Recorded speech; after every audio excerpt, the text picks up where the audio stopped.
जय हिंद भाई। मार्केट में जो वोलेटिलिटी बनी, मार्केट धीरे धीरे ऊपर जा रहा था और सडनली एक क्रैक्स आ गया भैया। निफ्टी जहां 100 पॉइंट्स प्लस थी -70-80 तक गई। बैंक निफ्टी जहां पर ऑलमोस्ट 100 पॉइंट्स प्लस थी -300 पॉइंट्स भी प्लस चली गई। अब लोग सवाल कर रहे हैं भैया इस बीच में अमांता हेल्थ का आईपीओ कल क्लोज हो रहा है, तो फाइनल वर्डिक्ट क्या है? क्या लिस्टिंग इन पर कोई इंपैक्ट पड़ेगा? क्या सेफ ट्रेडर्स को हट जाना चाहिए? इसके जीएमपी में भी एक अच्छा खासा फॉल आया है। मोस्ट इंपॉर्टेंट, उस बीच में दो आईपीओ यानी कि विक्रन इंजीनियरिंग एक लिस्ट होने वाला है, एक एनलॉन हेल्थ है। ये दोनों की लिस्टिंग डे स्ट्रैटेजी क्या रहेगी, तीनों डिस्कस करते हैं।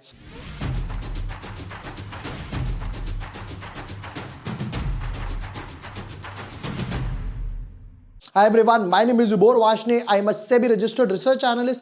आज की वीडियो में देखते हैं कि अमांता हेल्थ का फाइनल वर्डिक्ट क्या है और जो दो आईपीओ लिस्ट हो रहे हैं उनके ऊपर हमारा क्या लिस्टिंग डे स्ट्रैटेजी रहने वाली है। Let's deep dive in our analysis. But yes, before moving ahead, अगर अभी तक आपने चैनल सब्सक्राइब नहीं किया है या न्यू यूजर हो तो यहां पर आपको एसएमई आईपीओ के video stocks to buy in this fall डाला था। पहले दिन बीएससी 4% अप, दूसरे दिन बीएससी 2-2.5% अप, आईआरएफसी इसमें दिया था। ये मस्ट वॉच वीडियो है। फिर पोर्टफोलियो डाइवर्सिफिकेशन कैसे करना है, मार्केट में क्या डालना है, गोल्ड में, कॉर्पोरेट बॉन्ड्स वगैरह कैसे बाय करने हैं, ये भी सब मैंने यहां पर दिखाया है। विक्रन इंजीनियरिंग एनलॉन का मैंने यहां पर बना दिया था और अमांता हेल्थ का भी मैंने यहां पर डिटेल्ड वीडियो डाल दिया है।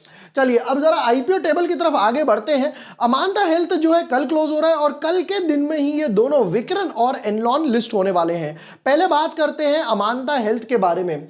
देखिए अमांता हेल्थ की जब मैंने डिटेल्ड वीडियो बनाया था तो मैं 30 से 50 टाइम्स के हिसाब से ओवर सब्सक्रिप्शन एक्सपेक्ट कर रहा था। करंट के हिसाब से देखते हैं कि भाई करंट के हिसाब से अभी तक इसका ओवर सब्सक्रिप्शन कितना आया है। करंट के हिसाब से देखते हैं कि भाई करंट का ओवर सब्सक्रिप्शन कितना आया है। तो यहां पर कहते हैं जी QIB 0.12 के आसपास है। HNI कैटेगरी 20 टाइम्स हो गया, रिटेल कैटेगरी 18 टाइम्स हो गया, अभी 13 टाइम्स के हिसाब से ऑलरेडी हो चुका।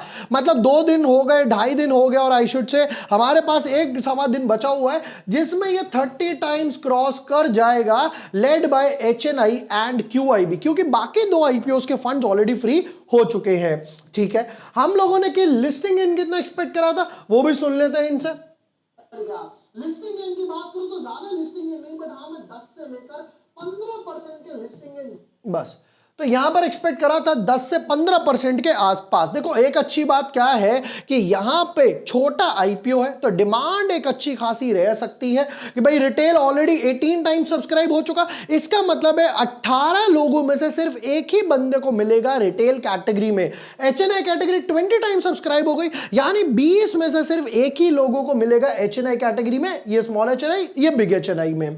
फाइनल वर्डिक्ट की बात कर लेते हैं। देखिए मार्केट तो गिरा ही है, इसका इंपैक्ट विक्रन इंजीनियरिंग और एनलॉन हेल्थ की लिस्टिंग पर भी आएगा, वो भी मैं दिखाऊंगा निफ्टी बैंक निफ्टी के साथ। लिस्टिंग स्ट्रैटेजी की ओवर सब्सक्रिप्शन तो हमने ऑलरेडी डिस्कस कर ही लिया यहां पर कि भाई हाँ 30 टाइम्स प्लस हो जाएगा। लिस्टिंग गेन पर थोड़ा सा इंपैक्ट आएगा, वहां पे 10 से 15% के आसपास लिस्टिंग गेन, अब हो जाएगा 8 से 12%। 2-3% के लिस्टिंग गेन यहां पर हम लोगों ने माइनस कर दिए। मार्केट ऊपर की तरफ गया, एक्सपायरी शिफ्ट हो गई थर्सडे से लेकर ट्यूसडे को, जिसकी वजह से आज अच्छी खासी वोलेटिलिटी बनी हुई है। बाकी दो आईपीओ भैया यहां पर एनलॉन भी आया था, सेम 120 करोड़ के आसपास का था, सेम कैटेगरी थी, बट उतना अच्छा नहीं चला। मतलब आईपीओ को उतना रिस्पांस वगैरह नहीं मिल पा रहा। यहां पर एक दो लॉट ही लगाने वाला हूं। रिटेल कैटेगरी में आप लगा सकते हो क्योंकि ऑलरेडी 18 गुना हो चुका, तो मल्टीपल डीमैट अकाउंट है अगर आपको अलॉटमेंट चाहिए। अब आते हैं नेक्स्ट पार्ट पर कि बाकी जो दो आईपीओज है इसको बंद करते हैं। एनलॉन और विक्रन, इसका क्या इंपैक्ट आने वाला है। पहले तो निफ्टी की बात करते हैं। देखिए निफ्टी में यहां पर क्या हुआ, यहां पे मार्केट ओपन हुआ, धीरे धीरे ऊपर भी गया, ये रेंज बाउंड हुआ, अच्छा खासा डिस्ट्रीब्यूशन हुआ, एक हैमर, दो हैमर और यहां से खटाक, लुक एट द फॉल, 24,750 से 24,570, यानी कि ऑलमोस्ट 180 टू 100 पॉइंट्स का फॉल आया खटाक से। दूसरी तरफ अच्छा निफ्टी का अगर डेली चार्ट की भी बात करता हूं कि डेली चार्ट का कैंडल कैसा बन रहा है, तो have a look at this one. यहां पर कल एक अच्छा खासा मूव आया था, ये सपोर्टिव जोन है निफ्टी का, इसके नीचे जाता है समझ जाओ कि भाई एक अच्छा खासा फॉल आ सकता है। शॉर्टर टाइम फ्रेम पे बनाना चाहो तो कुछ इस तरीके से डेफिनेटली बन सकता है। नेकलाइन 24,300 तक, ये आपको शॉर्टर टाइम फ्रेम 15 मिनट या 30 मिनट्स में इस टाइप का मिल जाएगा। बैंक निफ्टी की बात करते हैं तो मेजर फॉल लेकर आया बैंक निफ्टी। बैंक निफ्टी का कल्प्रिट कौन था? वो था आईसीआईसीआई बैंक। आईसीआईसीआई बैंक में आराम से आराम आया और नीचे की तरफ गया। अच्छा, यहां पर एक और चीज थी, मॉर्निंग का ओआरबी जिसको बोलते हैं, ओपनिंग रेंज ब्रेकआउट, वो हुआ ही नहीं था। एक दो पूरा चलता रहा। यहां कहीं जाकर मल्टीपल इनसाइड बार बोलो, मॉर्निंग ओआरबी बोलो, यहां जाकर कहीं ब्रेकडाउन आया और लुक एट दिस फॉल, एकदम से खटाक यहां पर भी फॉल आया। यहां पर भी अगर डेली चार्ट का स्ट्रक्चर देखते हैं कि डेली चार्ट का स्ट्रक्चर कैसा बन रहा है, यहां पर थोड़े सा सेलिंग प्रेशर ज्यादा दिखाई दे रहा है। बार बार अगर आप देखोगे, एक नहीं दो नहीं तीन बार, एक बार दो बार तीन बार, लास्ट 3 डेज से ये अपना जो लो 53,600 को ब्रेक करने का ट्राई कर रहा है। इसके नीचे जाता है, समझ जाओ भाई साहब ये जा रहा है गैप फिलिंग के लिए। एक गैप फिलिंग यहां पर हो चुकी है, दूसरा गैप आपको यहां पर इजीली दिख जाएगा। अब इसका इंपैक्ट तो भाई आना ही है दोनों पे। अच्छा, दूसरी चीज देखिए, हर बार क्या होता है, लोग पूछते हैं जी एसएमई आईपीओ का, वो मैं ट्विटर टेलीग्राम पे प्रॉपर अपडेट करता हूं। जैसे यहां पर देखेंगे एसएमई आईपीओ क्लोज हुआ था 28 अगस्त को, मैंने डाला था NIS management better to avoid, globe tyre infotech better to avoid, दोनों के लिए मैंने नेगेटिव दिया था, जबकि दोनों का 8-10% जीएमपी ऑलरेडी चल रहा था। हुआ क्या यहां पर, एनआईएस मैनेजमेंट 3% डाउन खुला और उसके बाद एलसी पर लोअर सर्किट पे चिपक गया। ग्लोब टायर 20% डाउन खुला और उसके बाद लोअर सर्किट पे चिपक गया। और मजे की बात सुनोगे, ग्लोब टायर में सबको अलॉटमेंट मिली थी, सबको मीन सबको, कि भैया एचएनआई में सबको मिली, रिटेल वालों में ऑलमोस्ट सबको मिली, और इन सब का पैसा डूब गया। क्यों? क्योंकि इन्होंने कोई एनालिसिस नहीं करे, सिर्फ जीएमपी के बेसिस पर गए थे। तो यहां पर मैं ट्विटर टेलीग्राम पे देता हूं, लिंक आपको डिस्क्रिप्शन पिन कमेंट में मिल जाएगा। दोनों कम्युनिटी बिल्कुल फ्री है। पहले बात करते हैं जरा विक्रन की। विक्रन में एक अच्छा ओवर सब्सक्रिप्शन एक्सपेक्ट था, हालांकि क्यूआईबी सिर्फ 20 टाइम्स आए, एचएनआई 61 टाइम्स आए, रिटेल 11 आए, टोटल सिर्फ 25 टाइम्स हुआ। यहां पर मैं एक्सपेक्ट कर रहा था 30-40 इजीली चला जाएगा।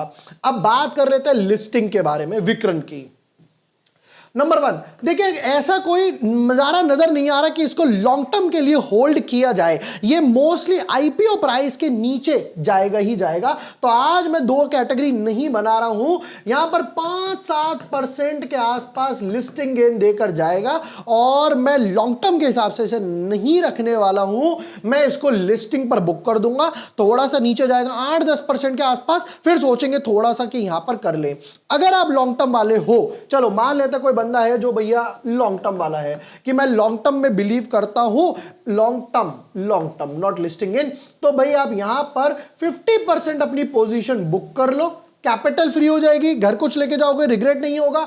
50% आप लॉन्ग टर्म के लिए होल्ड कर सकते हो, ये उनके लिए जो लॉन्ग टर्म वाले हैं। अब आते हैं एनलॉन पर।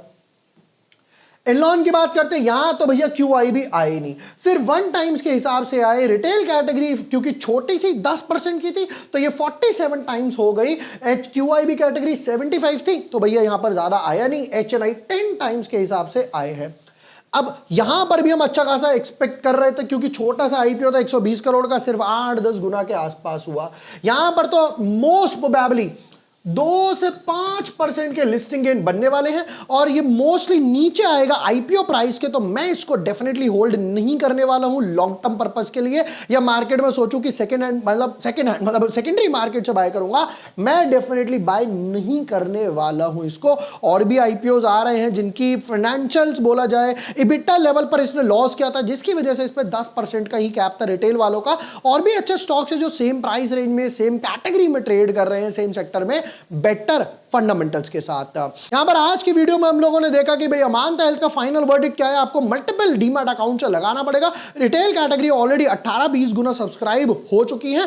8 से 12% के आसपास लिस्टिंग गेन एक्सपेक्ट है। विक्रन इंजीनियरिंग का भी मैंने बता दिया कि अगर कोई लॉन्ग टर्म वाला है 50-50 होल्ड कर सकता है, वरना लिस्टिंग गेन लो और बाहर निकल जाओ, क्योंकि मार्केट यहां पर वोलेटाइल नजर आ रहा है। फाइनल ट्विटर टेलीग्राम का लिंक मैं आपको डिस्क्रिप्शन पिन कमेंट में देने वाला हूं। वीडियो पसंद आया हो, यूजफुल लगा हो, share with your friends, like and subscribe. Thank you for watching the video. Lots of love.